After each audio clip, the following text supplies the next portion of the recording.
오늘 하세나 본문은 디모데후서 1장 15절에서 18절까지의 말씀입니다. 그대도 알다시피 아시아에 있는 사람이 모두 나를 버렸습니다. 그들 가운데는 부겔로와 허모게네가 들어 있습니다. 주님께서 오네시보로의 집에 자비를 베풀어 주시기를 빕니다. 그는 여러 번 나에게 용기를 북돋아 주었고 내가 쇠사슬에 매인 것을 부끄러워하지 않았고 로마에 와서는 더욱 열심으로 나를 찾아 만나 주었습니다. 그날에 주님께서 그에게 자비를 내리시기를 바랍니다. 그대는 그가 에베소에서 얼마나 많이 봉사했는가를 잘 알고 있습니다. 오늘 본문은 어제와 사뭇 다른 분위기를 연출합니다.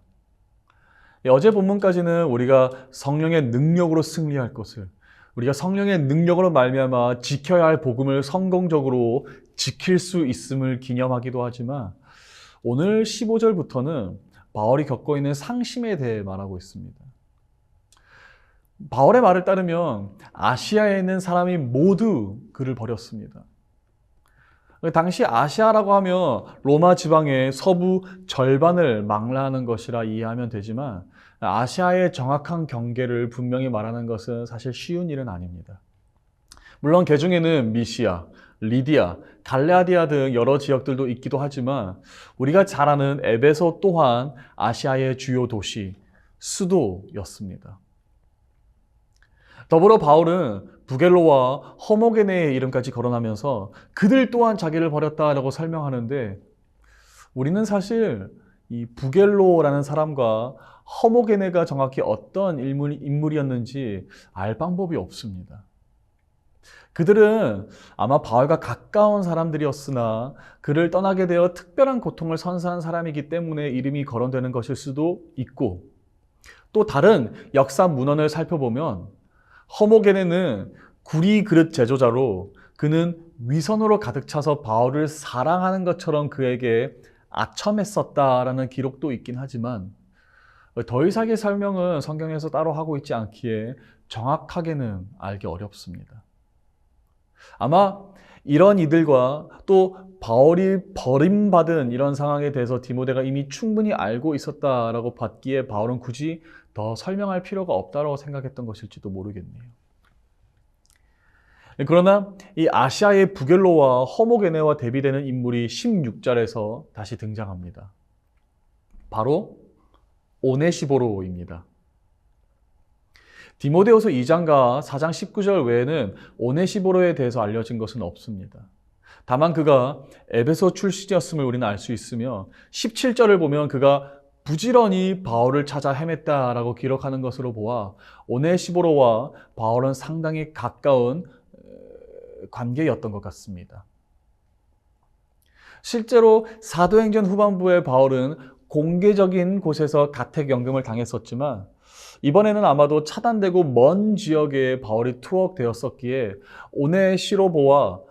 오네시보로는 바울을 찾기 위해 열심으로 애를 써야만 그를 찾을 수 있었으며 그렇게 겨우 찾은 그를 위로하고 격려하는 일에 힘썼음을 오늘 디모데후서는 암시하고 있습니다.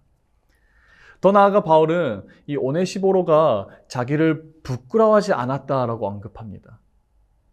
이것은 마치 디모데에게 부끄러워하지 말라고 명령한 후 부끄러워하지 않는 자는 과연 어떤 사람의 모습일지에 대해 보여주는 하나의 예시처럼 느껴지기도 합니다.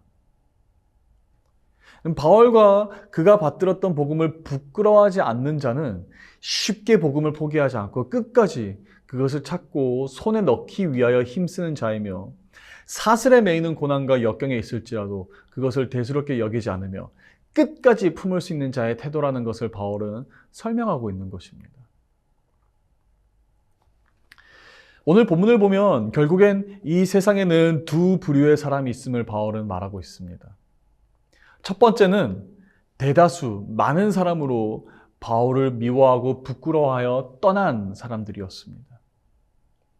물론 우리는 오늘 그들에 관해 여러 가지를 언급할 수 있겠지만 디모데후서 4장 10절에서는 바울이 그런 그들을 바라보며 세상을 사랑한 자들이라고 설명하는 것으로 보아 이 복음이라는 요소는 다른 것과 겸하여 함께 사랑할 수 없는 것임을 밝혀주고 있습니다.